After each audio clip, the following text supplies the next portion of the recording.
Good morning, all of you. Welcome back to the channel. So let us start with today's analysis video. That's for 21st of June 2023. So Assam Rifles plans to secure lifelines in the state of Manipur Hills, where the tribal communities reside. So reinforcements deployed to ring fence a bridge, which is key to the supply essentials to the tribal districts. And both sides, they plan blockade of the vital routes to the state. So now it is the Assam Rifles that have to deal with the real ground situation in order to ensure that the supply of essentials is not disrupted. So Supreme Court clears the deployment of central forces in Bengal for the local polls. So this was listed for hearing yesterday. So we know about the situation, about the developments. We've been talking about this every day. So Supreme Court finally clears the deployment of the central forces, but there are concerns that it would somewhere interfere with the autonomy of the state because it is the central forces which are being deployed. But again, in order to ensure free and fair elections and ensure that there are no violent incidences, so central forces, their deployment becomes important given the real ground situation. So here, a vacation bench of the justices they reasoned that since the state of West Bengal, it has a history of violence during the polls and upcoming local polls, there are mammoth exercise involving elections to 75,000 odd seats. So polling, it would take place across 61,000 booths in just one day, requiring adequate security measures. So holding an election cannot be a license for violence. That's very true. And there has been a history of violence. We appreciate that you are a state having a democratic setup right up to the grassroots level where the elections are taking place. But at the same time, elections cannot be accompanied by violence. So West Bengal government's lawyer said that the entire state and not just the polling booths would come under a blanket cover of the armed central security forces. So these were the reasonings. So that's important. So Indian Prime Minister finally he lands in US and many events are the pipeline. We've been talking about this in detail, and yesterday we took it up in much more detailed manner. So China, Pakistan, they ink nuclear plant deal. So again, this would be of concern for India as well. So China, it signed an agreement worth $4.8 billion with the cash-strapped Pakistan to set up a 1,200 megawatt nuclear power plant, which is a sign of increasing strategic cooperation between the two all-weather allies.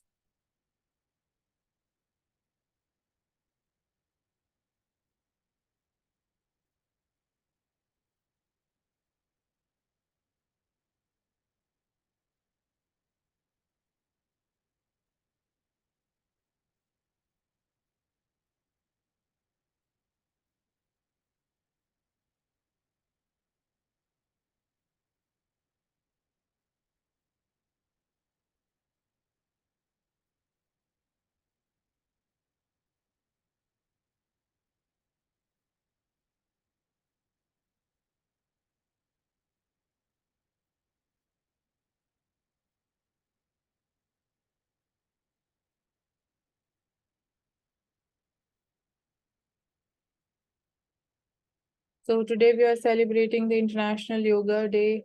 You can see benefits of yoga for peaceful mind, for healthy living and happy future. So this is in short, but you need to like obviously think more how it can help you in your work life, in your professional life, in your personal life, and obviously in terms of health. So it is there, it is beneficial.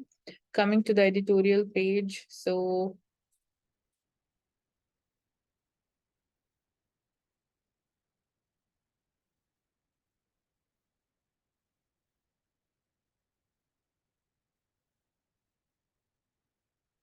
US and China, they must continue to keep the diplomatic channels open.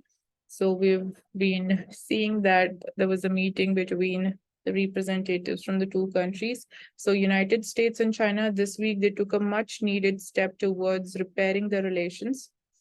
And this was the first visit by the US Secretary of State since 2018 to China. And the main takeaway from the visit, during which he met with the Chinese president, was their agreeing on the need for stability in the ties. Because obviously, then it has global repercussions also for the other countries.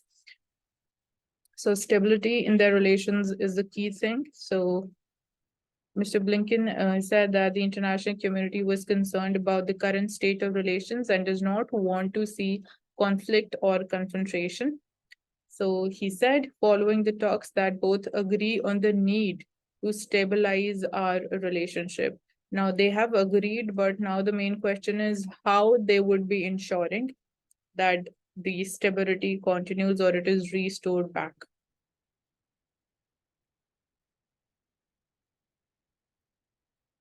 So few time back, we saw there were concerns about the spy balloon, and then we know about the trade war between the two countries. So the challenge now is whether they can sustain this effort at arresting the slide and keep the diplomatic channels open, even when the next crisis inevitably emerges and against the backdrop of increasingly heated domestic political rhetoric. So that's going to be a challenge.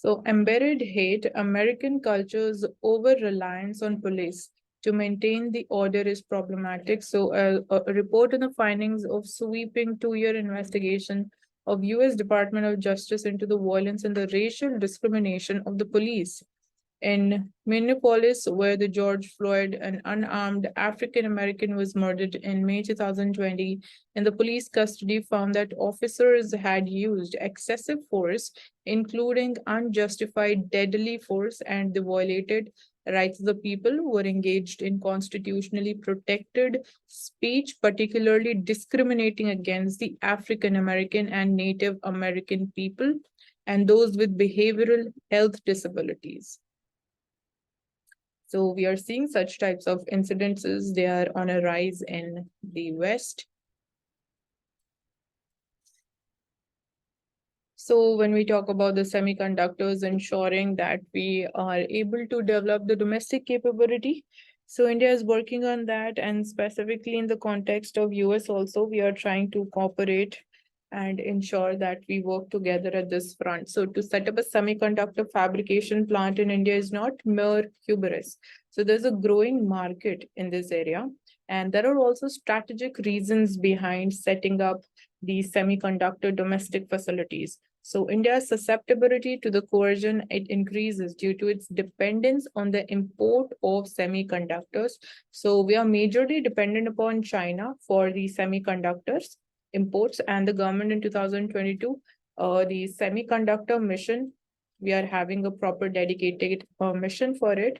That's laudable, but today there is still uncertainty about whether India it will have a fab or not. So in this context, it's important to understand why earlier attempts they have failed, and we need to examine what are the alternate approaches that is available. So when we talk about the earlier attempts, so first serious attempt it was made in 2007 in the form of a special incentive package, but it yielded no response. Then second attempt was in the form of modified SIP in 2012. It fared better compared to the earlier approach.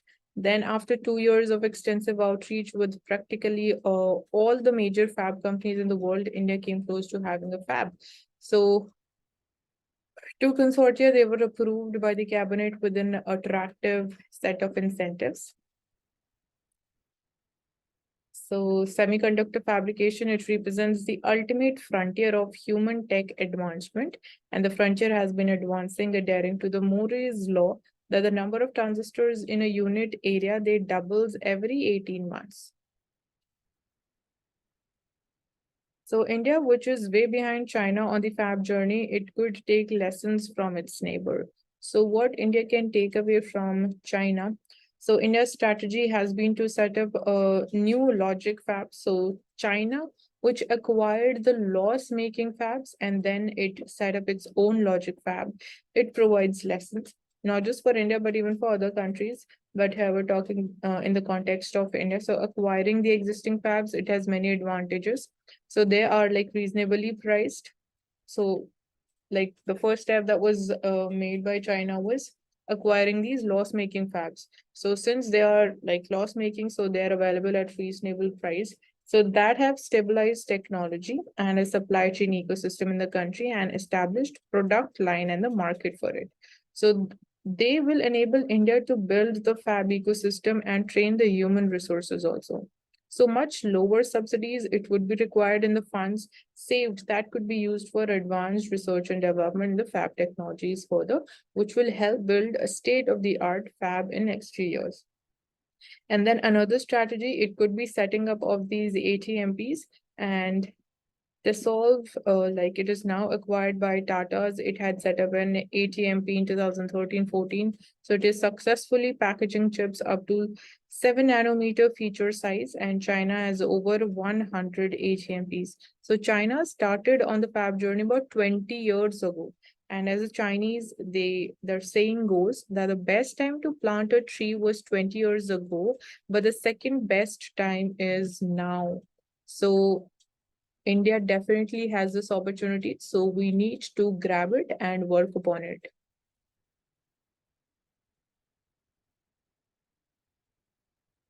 So when we talk about the UPI payments, it's a relief for users, but a headache for banks. So let's understand how. So the surge in UPI transaction, it has been mostly in terms of volume and not value. So we are seeing that it is increasing in terms of the volume of UPI transactions being carried out. So convenience to complexity. So here we have the data from the National Payments Corporation of India and RBI. So chart 1 shows the month-wise volume of UPI transactions in million between April 2016 and May 2023. So you can imagine how massively the volume has increased. So it is showing that reliance over the UPI payments, there is no doubt it has increased and it has gone up very sharply. You can see how sharply it has gone up. Then looking at chart 2, it shows the share in terms of percentage of the various instruments in the volume of the retail payments in India over time. So when we have a look at how the share of UPI has increased, so the dark red one is showing the share of UPI transactions. So earlier we can say somewhere around like credit cards and sorry, not credit, debit cards, and then prepaid instruments, they had major share, but over time their share had reduced, and you can see the share of UPI transactions, it has increased. Then chart 3 is showing the percentage share of the various instruments in the value of the retail payments in India over time. So here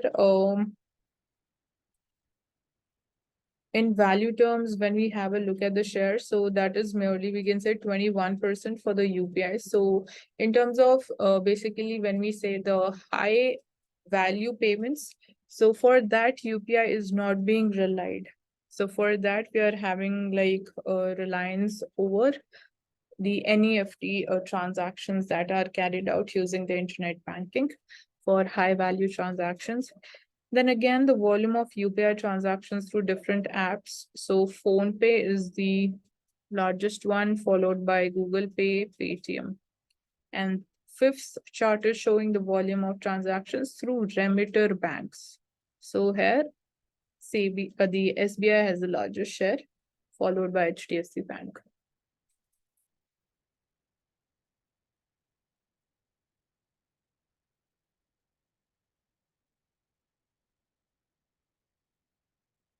So expected rate of the glaciers melting in the Hindu Kush region is at 80%.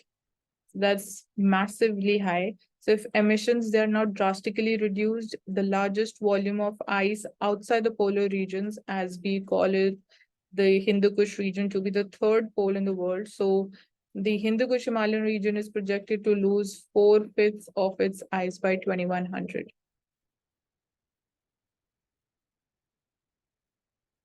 So the climate lawsuit against the Delta Airlines. So we'll just go by the gist of it. So Delta Airlines in 2020 marketed itself as the world's first carbon neutral airline. investing $1 billion on reducing the fuel usage and the carbon removal techniques. However, the veracity of these claims, it is now under scrutiny. So the claims that were being made by them, that is under scrutiny. So Delta, it relied on the carbon offsetting shorthand for a slew of waste companies. It can reduce or remove the carbon emissions. And activities like planting of trees, shifting to cleaner fuel, and funding the carbon capture techniques, in theory, it balances out the company's carbon emissions. So this is a way how even airlines, they need to move forward. But here in this case, the offset programs that work only when they remove or reduce the carbon emissions that couldn't have been eliminated otherwise, what is called the additionality. So paying to conserve the rainforest that no one was planning to cut does not amount to offsetting the carbon emissions.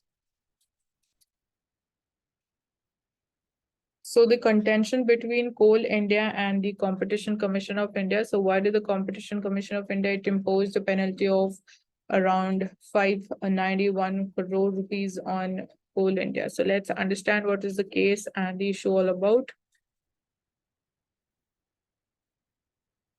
So since obviously the Competition Commission of India is involved, so it is basically, it has accused Coal India to basically that it has abused its power in the market because of the position it enjoys and the monopoly power, somewhere we can say, that exists with Coal India. So it has misused its position in the market. So what is the entire case about? So the chain of events goes back to March 2017 when the CCI, it had imposed a penalty on the Coal India for imposing unfair or discriminatory conditions in fuel supply agreements with the power producers for the supply of the non-coking coal. So Coal India, it imposed unfair or discriminatory conditions in the fuel supply agreements with the power producers. In other words, Coal India, it was found to be supplying lower quality of the essential resource at higher prices. And it was placing opaque conditions in the contracts about supply parameters and the quality of the coal. So that is the main issue, that basically Coal India, it supplied lower quality of coal at higher price. So here the regulator contended that Coal India and its subsidiaries, they operated independently of the market forces and it enjoyed the market dominance in the relevant market with respect to the production and supply of the known coking coal in India. So what did now the Coal India, it has to argue? So it argued that it operated with the principles of common good and ensuring equitable distribution of essential natural resource. So with this objective, it was secured as a monopoly under the Nationalization Act of 1973, and more specifically, the Coal Mines Nationalization Act of 1973. So the entity said that it may have to adhere to a differential pricing mechanism to encourage captive coal production and differential pricing, which may be inconsistent with the market principles. It was to ensure the viability of the larger operating ecosystem as well as for pursuing the welfare objectives. So furthermore, the coal supply also has a bearing on the larger national policies, and it stated that it did not operate in the commercial sphere. So it specifically pointed out 345 out of the 462 mines they're having suffered cumulative losses.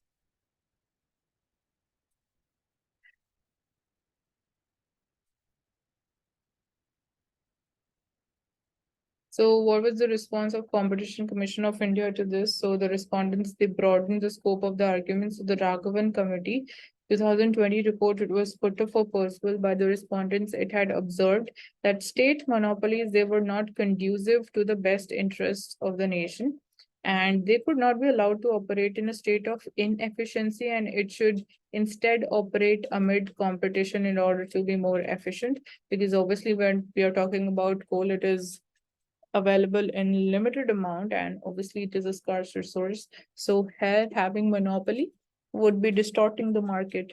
So furthermore, coal, it ceased to be an essential commodity in Feb 2007. and the Nationalization Act, it was also removed from the ninth schedule. So ninth schedule, the laws, they cannot be challenged in the court. So it was removed in 2017 from the ninth schedule, and it was no more an essential commodity. So it was also pointed out that Coal India, it was a fully government-owned entity until the disinvestment in 2010. So government's shareholding, it has been reduced to 67%, with the rest which is held by the private hands. And it was stated that it has like directed 80% of its supplies to the power companies. So the later they would then pass the power generated using the coal to discoms, who in turn would supply power to the final consumer. So continual supply of coal, adherence to the contract, and reasonableness in the rates and the quality of coal also serve a common good. So if any of these gets compromised, so definitely the common good also gets compromised. So what are the Supreme Court's observations in this case? So the court said that there was no merit in the argument that Competition Act would not apply to Coal India Limited because they are governed by the Nationalization Act, and it cannot be reconciled with the Competition Act.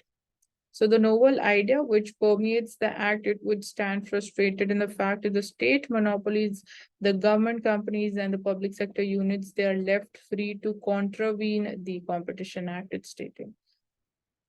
So all in all, basically, the PSUs, they can't, compromise with the competition, or as we say, the market forces, and misuse their monopoly power.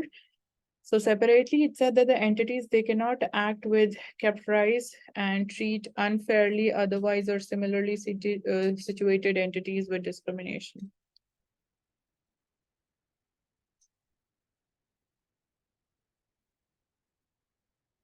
So anxiety disorders and its treatment, the stigma still remains related to it. So anxiety disorders, they are among the most frequently occurring mental health problems in the community today. So yes, this is a very important topic when we talk about the mental health problems. So they often go unrecognized in the primary case settings due to lack of awareness and available human resources to deal with the situation. And since today is International Yoga Day also, so yes, yoga plays an important role even in healing and maintaining the mental stability of the mind.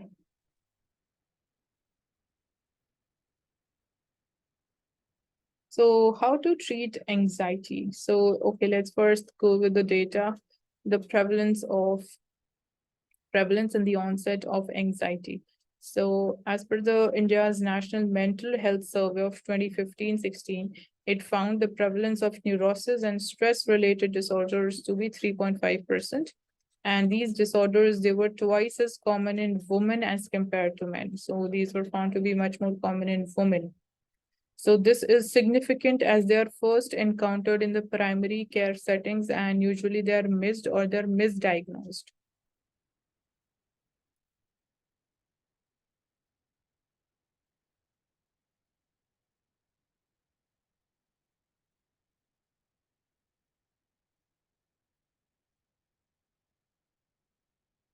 So how to treat anxiety? Some people with anxiety, they receive unnecessary or inappropriate treatment. Even that is an issue. So here, the need for treatment is determined by ascertaining the severity and persistence of the symptoms, their impact on everyday life, and the co-occurrence of depressive symptom and the previous response to the medication or psychotherapy. So choice of treatment is influenced by clinical characteristics, the patient and the doctor's preferences, and then obviously the local availability of the potential interventions. So there is much overlap across the anxiety disorders for the evidence-based effective therapies, like the prescription of the selective serotonin reuptake inhibitor or a course of the cognitive behavioral therapy. But there are differences in the treatment response between the disorders. So anxiety disorders, they are among the most frequently occurring mental health problems in community today. They often go unrecognized in the primary care settings due to there's social stigma associated, there's lack of awareness amongst the people. They don't actually realize that they are suffering from any situation like which causes them anxiety. And then there is lack of locally available human resource to deal with such patients. So if it is left untreated, they can be associated with significant morbidity also. So this has a huge public health impact and also affects an individual's productivity as well and quality of life. So it's vital to increase public awareness for these anxiety disorders and the fact that they are treatable with effective interventions.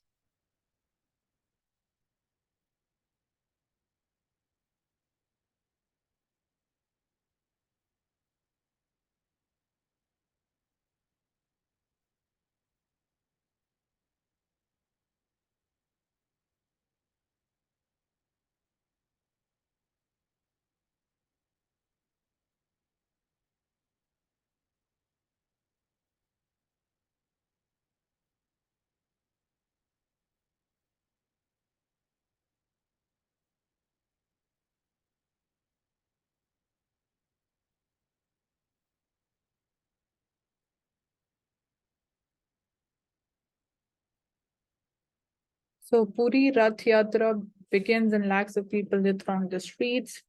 So it is basically here amid sweltering heat, a sea of devotees on Tuesday surged in the coastal town of Puri to witness the grand spectacle of the Rath Yatra.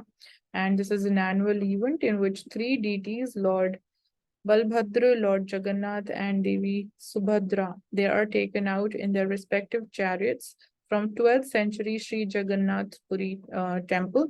Lakhs of people they had traveled to the town, occupied every conceivable position to have a glimpse of the deities on their chariots. So the festival it will go on for 9 days, and the sibling deities they would return from the Mosi Ma temple on the ninth day.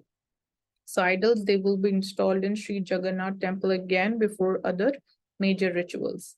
So this is an important topic from culture. So India's first mRNA vaccine against Omicron has been approved. So it is named as Gemcovac OM. So it is India's first indigenous mRNA vaccine for the Omicron variant of the novel coronavirus. It was approved under the emergency use guidelines by the Drugs Controller General of India. So basically, you need to know about how it is like distinct and what are the important features of an mRNA vaccine.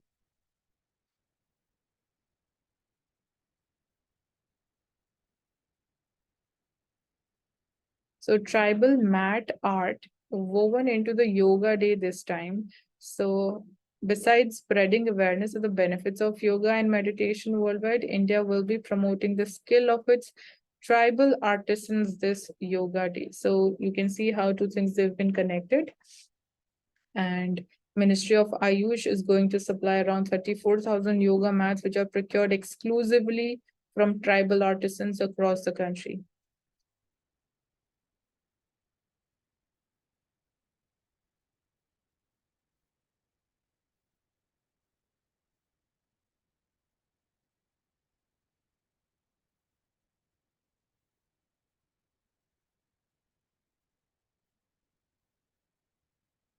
So US urges China for military talks despite rebuff to Blinken. So White House says establishing military to military communications is essential to reduce friction between the two global powers. And Beijing it says that Washington's sanctions are an obstacle for this dialogue. So Kyiv, that's Ukraine's capital, said to use the Western arms in Crimea, and warning by Russia has been issued. So we've been seeing this thing, how the war it is just going on. Tourist submersible on the Titanic expedition missing for the third day. So this is another thing. On the business page, so the National Bank for Financial Infrastructure and Development, it aims to disperse around rupees 60,000 crores loan book by March 2024. So the government-backed infrastructure financer, it began its operations less than a year ago, is also looking to sanction these 1 lakh crore loans this fiscal to both the greenfield as well as the brownfield assets. So you need to know about the difference between greenfield and brownfield, the basic definition.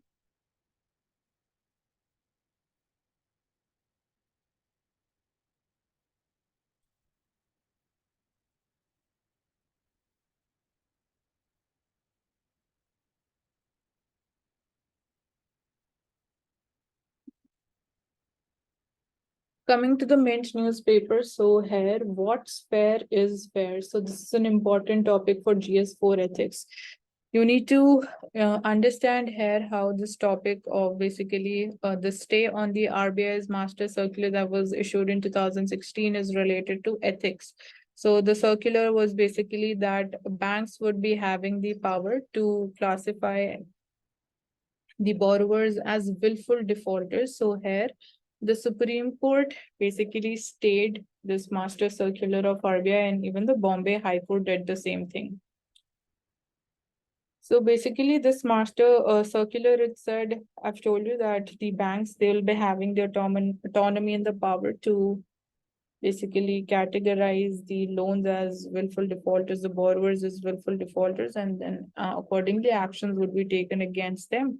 So the Supreme Court says that true, as the lenders, they're acting in their commercial interest, they should have reasonable rights on how to classify these borrowers who do not pay back.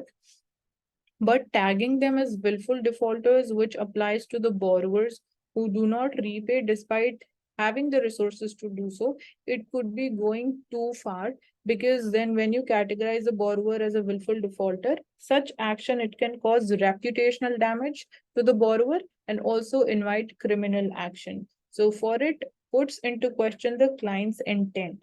So because of these concerns, giving this power to banks is basically what the Supreme Court says is going too far, and all the information needed to conclusively determine that such culpability is hard to come by surely. So, in any case, it is only fair that a debtor is heard out before any coercive action is taken against a person, and that would constitute natural justice.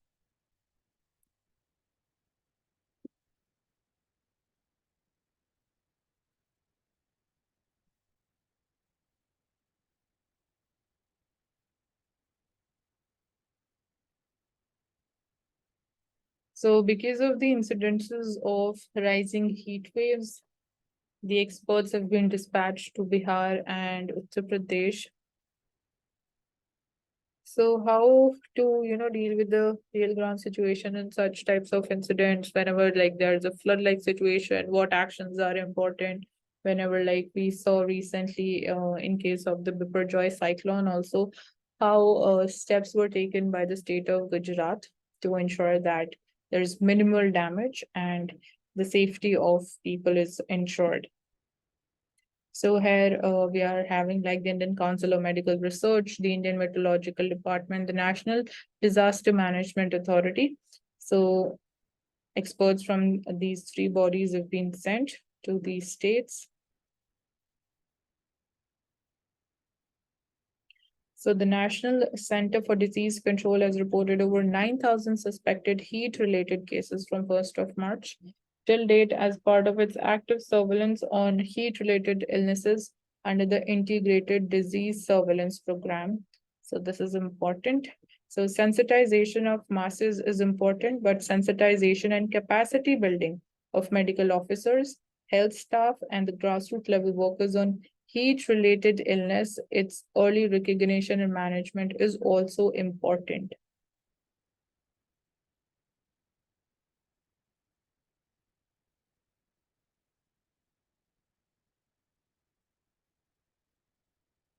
Coming to Financial Express, so here, so the fast-moving consumer goods and the retail sales, they grow in the month of June, so that's positive development. In terms of FMCG and the durables, so FMCG is at a higher level. So growth is at 4.5% in the month of June. That is obviously an expected and forecasted figure. But when we have a look at the figure, in April, it was minus 8.4%, and in May, it was 1.4%. So basically, we can say the demand is increasing.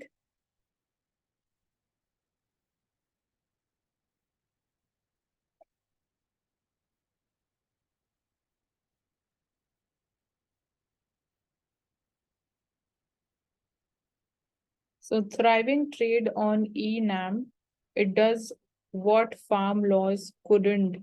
So digital marketplace here, the farmers from across the country, they can trade their harvest.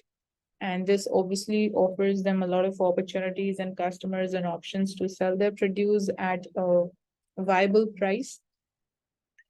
So when we have a look at the turnover through eNAM, so it stands for the Electronic National Agricultural Market. And here we are having the figures from 2019-20, 2023-24. So you can see that it has been just going up. So yes, farmers, obviously, they are taking the benefit of this platform. So the outreach is around 1,361 mandis in 27 states and UTs. 17.5 million farmers are registered. 207 agri-commodities have been they can be traded. 0.25 million are traders or agents.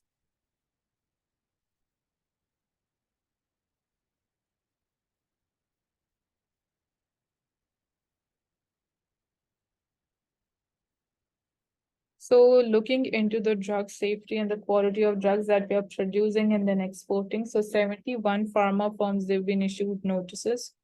So the ministry have conducted a risk-based analysis at more than 125 pharmaceutical companies, and our squads, they've visited the facilities also. So these 71 companies have been served the show cause notices and 18 have been given the closure notices. So declared the submarine cables operation as essential services. So TRI suggests while battling for the ease of doing business. So this is a suggestion from the telecom regulator, the Telecom Regulatory and Authority of India. So the top priority, it said that the submarine cable operations should be given the top priority by the government for obtaining necessary permission and security clearances, and it recommended that the repair and maintenance work for the submarine operations should be exempted from the customs duty and GST.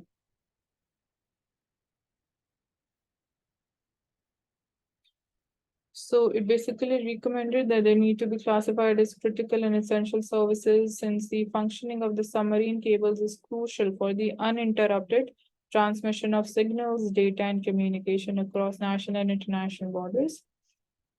So that's why it needs to come under this category. So you need to find out about what conditions they must be fulfilled before, categorizing a thing or a service as a critical and essential service. So we are seeing slowdown in the global demand in the US and European Union markets. So export turnaround may take longer than expected as per the analyst. So since we are seeing slowdown or fall in the exports, so a turnaround may take still longer time. So outbound shipments of the goods likely to contract this fiscal. So export sector is definitely going to be one challenging area that we'll have to deal with this fiscal year. So the sectors which are still showing export growth includes electronic goods, drugs and pharma, rice, spices, and oil meals. So the massive growth is happening in electronic goods at 48% growth rate. Then sectors that saw the sharpest fall includes petroleum products, which has declined by 23%, engineering goods, almost 6%, gems and jewelry has been falling, organic and organic chemicals, ready-made garments. So exports from April to May in 2022 were 78.7%, and they have declined to now not percentage, $78.7 billion, and now they have reduced by 11.4% at almost $70 billion.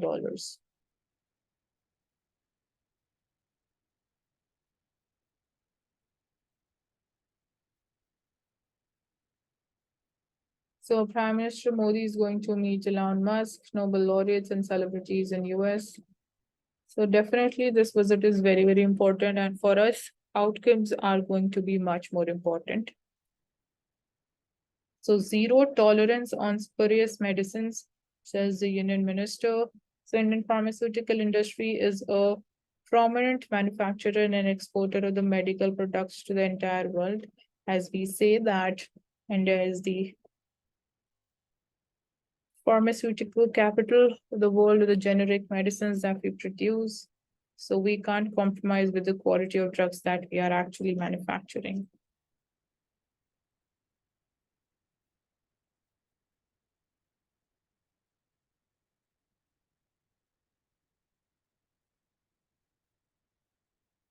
So investments in aviation sector will have multiplier effect as per the Union Civil Aviation Minister. So not only is the airline sector growing from a fleet size of 400 in 2014, we have also witnessed orders which are greater than the size of India's total fleet.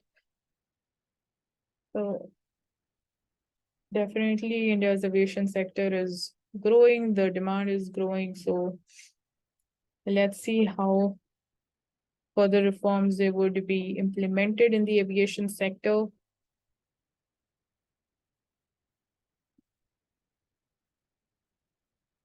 Coming to Indian Express newspaper.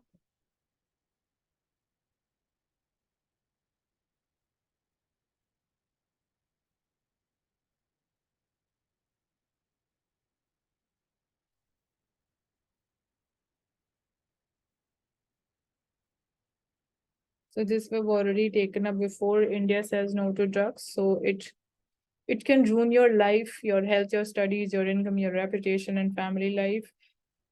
How to like basically it also leads to infectious diseases, HIV, AIDS, and depression, and then crime. And it can be defeated by counseling, by medical help, and family support.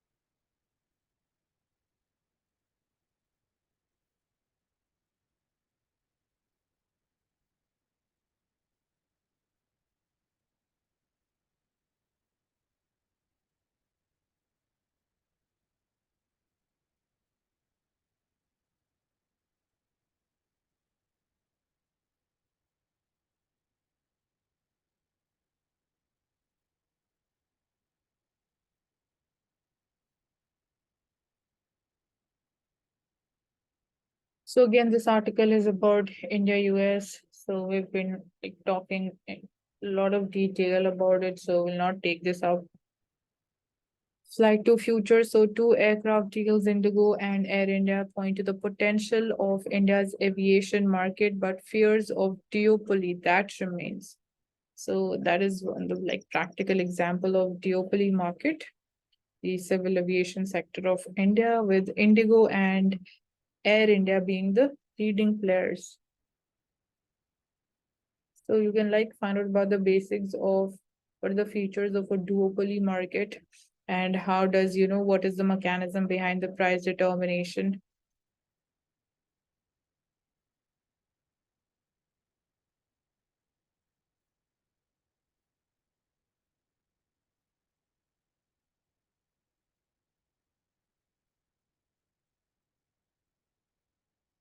So yoga, apart from being a wellness strategy, has also facilitated creation of startups focused on yoga accessories and yoga services.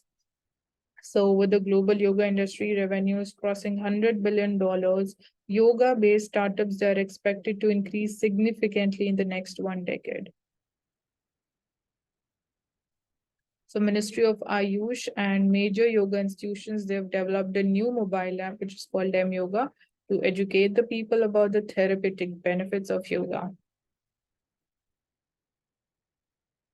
And even WHO has also initiated the process of developing a benchmark document for standards in yoga training.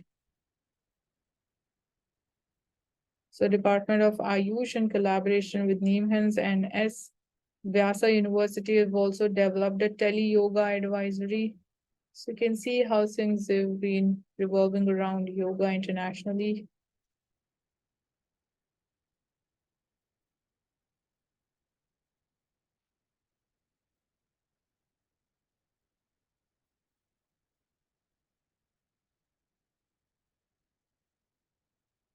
So talking about the heat wave strokes, how it leads to deaths and how to stay safe.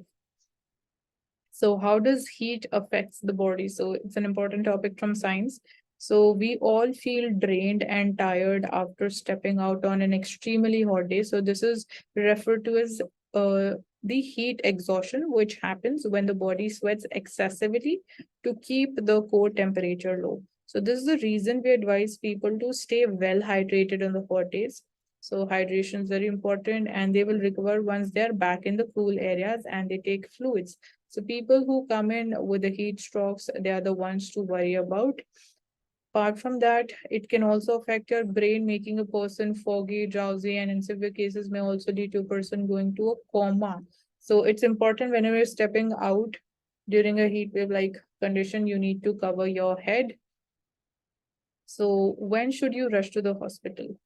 So doctors said that a person should be taken to hospital immediately if they are exhibiting these symptoms like their body temperature is very high, but they are not sweating at all, or they are feeling drowsy, they are vomiting, they're not passing urine, and they are not breathing properly. So what can you do to prevent a heat stroke? So to prevent a heat stroke, it is better to avoid stepping out in the direct sunlight if that's possible, especially between noon and 3 p.m. So you should avoid strenuous activity during this time as well. So if you step out and you need to ensure that you keep drinking water even if you do not feel thirsty, but drink other hydrating fluids also like lassi, lemon water, buttermilk, and do not consume alcohol, tea, coffee, and carbonated soft drinks as they can dehydrate you further. So wear lightweight, light colored, loose and porous cotton clothes and use goggles, umbrellas, and shoes.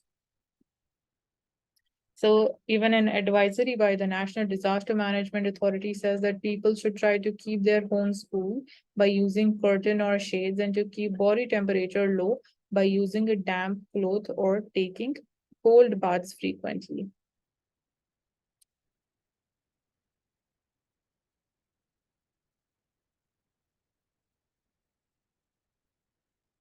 So again, an article on India, US trust and necessity. So from the perspective of foreign policy and strategy, it's an important topic.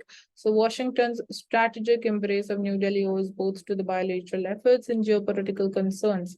So some divergences, they still remain, but ultimately mutual interests, they can be expected to trump over other issues.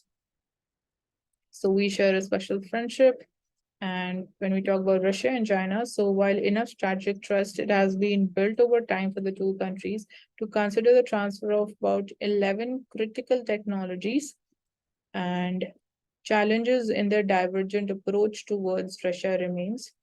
So invasion of Ukraine, it has tested the durability of the relationship like never before because India has been silent, or we can say we haven't condemned Russia for its actions in Ukraine. So that's a concern between India and US. And at the same time, Washington has shown an understanding for India's complex ties with Russia also because India has been relying on crude oil imports from Russia. So it is like it's more than 60% dependent on Russian defense supplies and its purchase of the Russian oil at cheaper rates. So even Washington has been like, it has understood the situation, the conditions of India, and both the countries they acknowledge Beijing as the biggest threat and rival. So we are on the same page. New Delhi had seen the challenge from far, but US administration had ignored the warning signs until Obama started talking about the concept of pivot. So, but it was only under Trump that the US unambiguously identified China as a strategic threat. And with the US exit from the Afghanistan, Beijing's stock in the region that has risen. So that's one of the concerns for the two countries and the ambition and the confidence behind China's efforts at making peace between Saudis and the Iranians Israel and the Palestine, Russia and the Ukraine has been noticed in Washington and New Delhi also. So with Russia and China having announced no limits ties, India and US, they have found reasons for greater convergence in the approach. The quad grouping, the I2U2 formats, they are reflections of those. So this is an important topic, and divergence still remains. Democrats, they have always been vocal about human rights, freedom of press, and rights of minorities, while New Delhi it has pushed back against the interference in India's internal matters.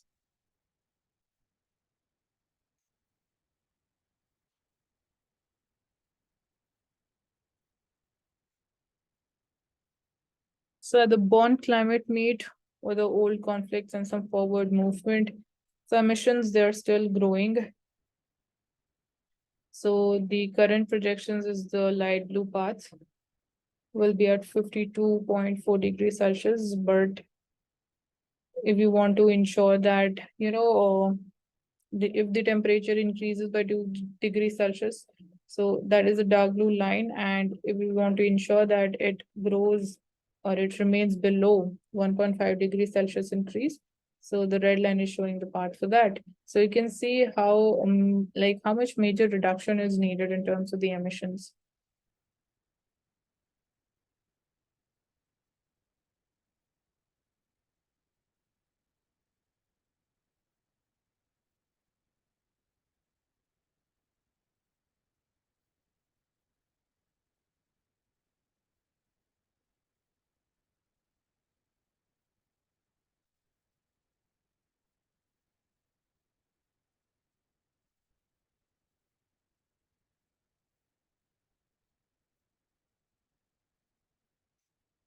So RBI defends the compromise settlement, and it says that the lenders, that is the banks, they are going to exercise discretion in terms of decision and the settlement of these compromised settlements. So it is a valid resolution mechanism as per the RBI.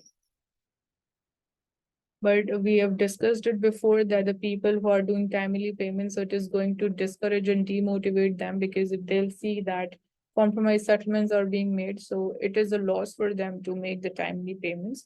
So even like that would be one concern emerging out of this decision, and RBI defended its controversial circular allowing the banks to undertake compromise settlements or the technical write-offs in respect to the accounts which are categorized as the willful defaulters or the fraud. So it says that the compromise settlement is not available to the borrowers as a matter of right, but a discretion to be exercised by the lenders based on their commercial judgment. So basically, power, it lies within the hands of the banks or the lenders.